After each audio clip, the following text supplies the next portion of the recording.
是一个4人战队，最后要出场的这位朋友，之前他其实在上一轮跳段了，但是他选择不跳，他还是要讲，因为作为准爸爸，他遇到了一些事儿，必须得讲。掌声欢迎季烨。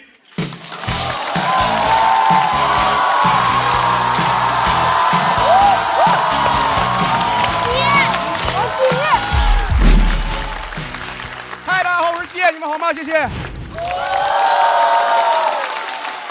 很开心，很开心，就是准备当爸爸了嘛。其实说实话，我真没什么心思创作，我就想等着宝宝出生。直到上周，我在小红书刷到一篇帖子，说震惊，某月子中心跑路。我转给我老婆，我说你看看什么世道啊，月子中心都能跑。我老婆说对呀，得亏咱们在北京生。我说这家就是在北京。我老婆说还好咱们是在朝阳区。我说这家好像也在朝阳，真巧啊，装修风格也像。还好咱是不好，月子中心跑路了。我俩当时都很着急，我老婆急得开始胡言乱语了，说月子中心跑了都怪你，刷什么小某书啊。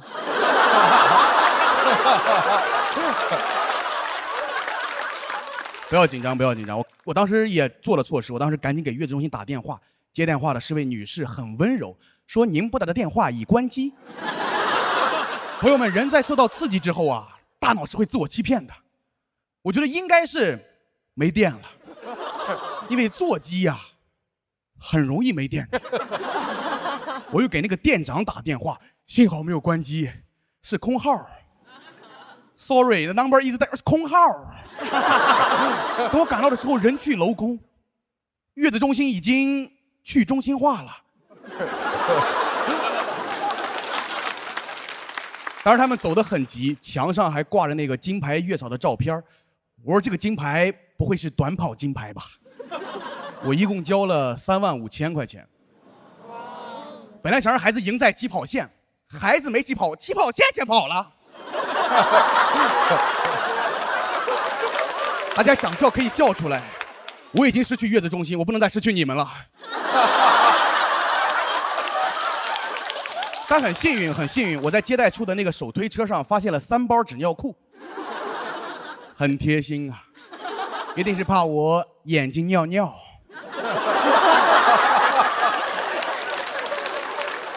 我说这个月子中心厉害啊，没有服务，但有3包。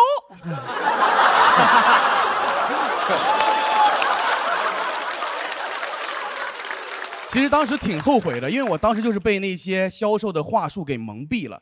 因为那个店长说，只有企业的中高层会选择在这里生。这种话中高层听了没感觉，底层听了立马就把钱交了。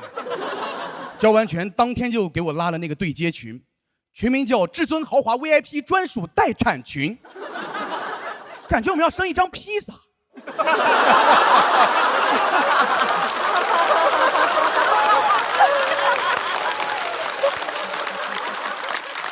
我6月初的时候还在群里说，我说我老婆预产期可能会提前到7月初。店长很积极，好的，我们时刻准备着。我以为是客套。时刻准备着，这不是全员加速中吗？这不是。我不是个例，我上网搜了一下，6月份全国范围内有好多跑路的月子中心。我也是没想到全部集中在6月跑路。我宣布啊，6月以后就是咱们国家的闰月。你知道出事之后群里就没人说话了，我想质问他们，但又怕激怒他们，不给我退钱。刚开始我在群里试探，我说在吗？不回。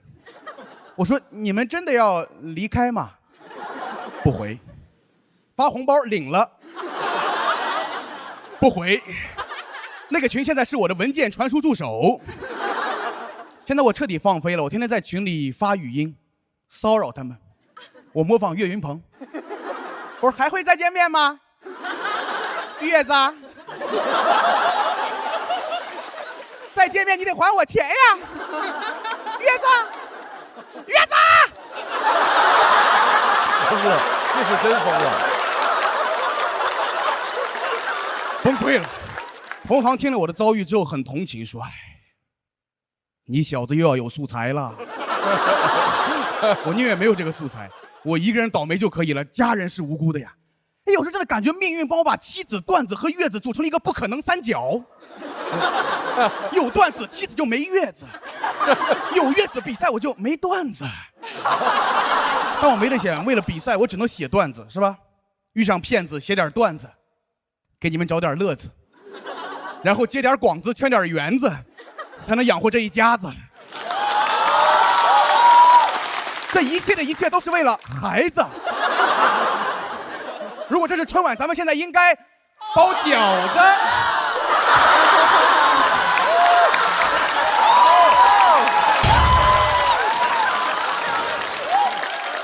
是的，没了月子，我成了疯子。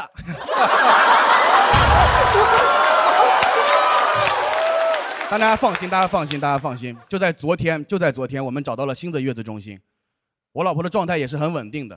她说：“这么好的素材，你要是讲不好，你就滚出这个家。”但是经过这个事情之后，我其实没有办法相信任何人了。在找新的月子中心的时候，我也学会了，我都先去天眼查风险，但天眼查办会员才能查。不太敢，我怕他们也跑路。后来我是先拿企查查一查天眼查。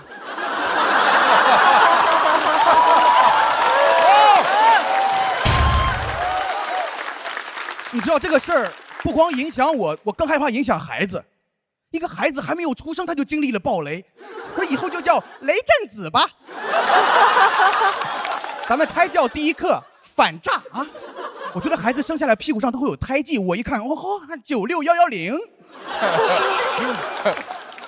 很难不往最坏的结果想。他现在还在妈妈的肚子里，外面发生的事他肯定略有耳闻。我说他以后会变成什么样的人？我说我是你爸，他说你怎么证明？他肯定心里留下阴影。老师让交学费，我可不交。学校跑了怎么办？我最多日结。我发现现在大家动不动就跑路。开发商、理发店、新能源汽车、美容院，感觉跑路还挺爽的，是吧？不然违约为什么叫爽约呀？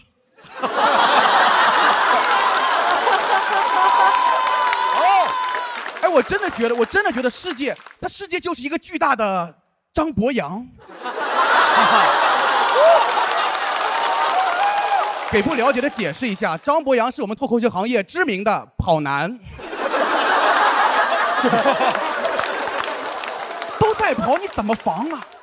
你不知道哪个雷会爆，想投诉电话还是空号，手机打没电了用个充电宝，充电宝也爆。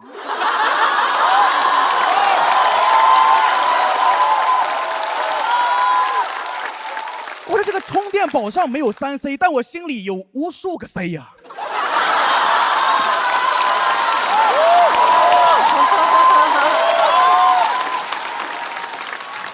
咱们社会上不是提倡诚信是金吗？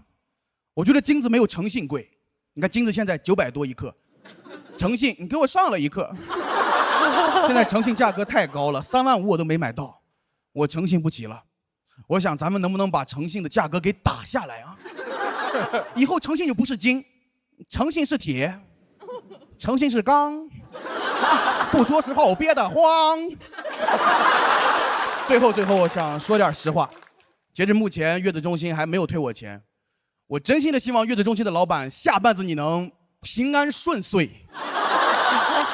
我现在不光期待孩子的出生，也牵挂着老板你呀，你这个出生。谢谢大家，我是非常开心，谢谢大家，谢谢。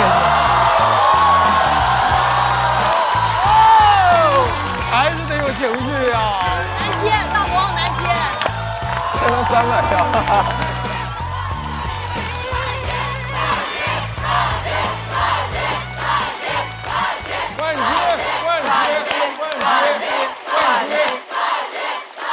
来，季业锁票倒计时。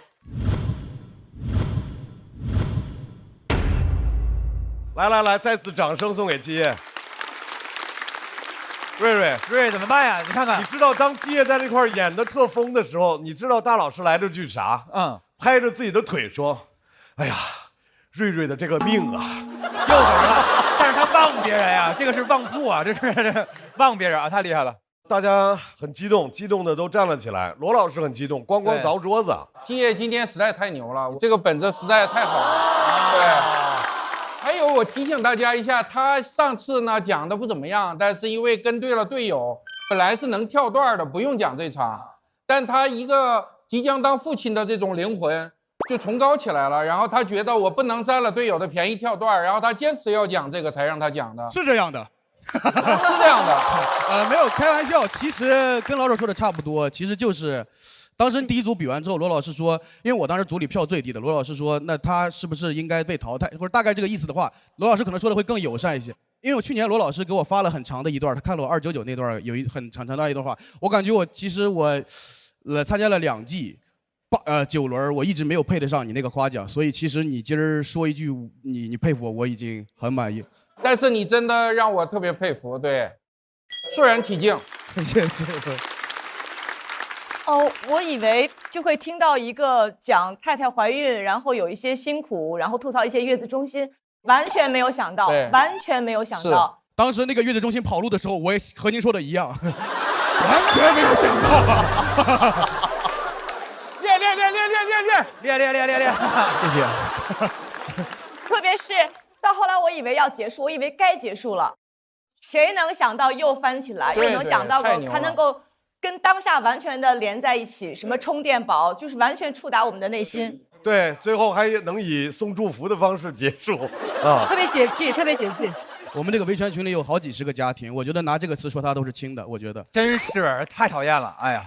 但是咱们就说，即使有这个素材，也不希望他有嘛，对不对？还是家里平安最重要啊！是的，当然。来，高寒回到场上，都行。来猜啊，大老师，票数我觉得能翻过去。你觉得295？295啊？哎，对。高寒啊，你觉得基业比你票数高还是低？高低无所谓，我肯定进了。你打我啥？那个，我觉得我很后悔，为什么要跟你说话？来，对，会不会出现本季脱口秀的第一个平手？也有可能，都有可能。如果要是平票的话，就是那2个人。随份吧，就是基业赢了。来，让我们来看一下高寒和基业的票数差是。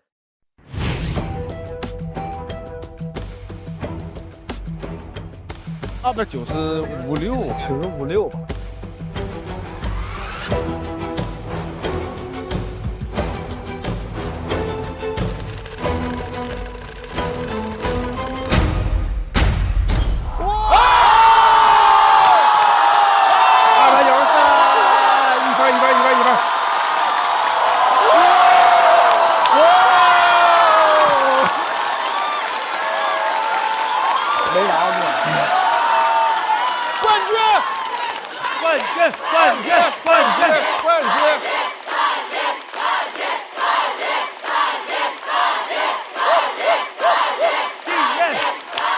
把谁说出来了？来吧，这个咱们谁上？来，高寒要进入到待定区，虽然你有293的高票，基业，不是，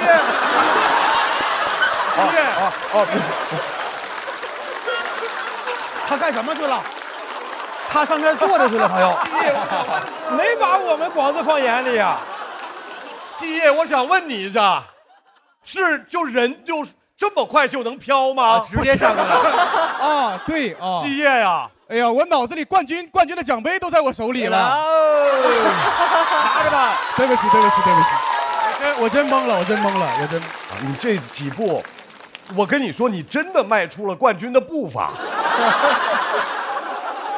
基业，我想问你一个问题，现在还有漫才的2位，何广智老师、毛豆老师。别老师。我想请问，你希望和谁？他们都不希望打呀，这个分太高了，这个290几。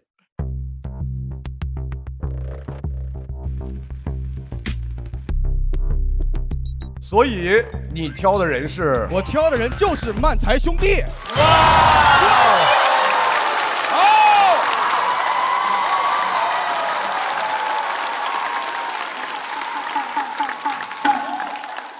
但是你也得有摸出来的命。哦，得摸。嗨，我以为可以点嘞，我这吓我一跳。那让他点啥呢？在这儿，在这儿。来，谁呀？3、2、1，是什么？谁呀？真是啊！谁呀？谁呀？快给看，快点！我憋着不行了，快！真是漫才兄弟。哇！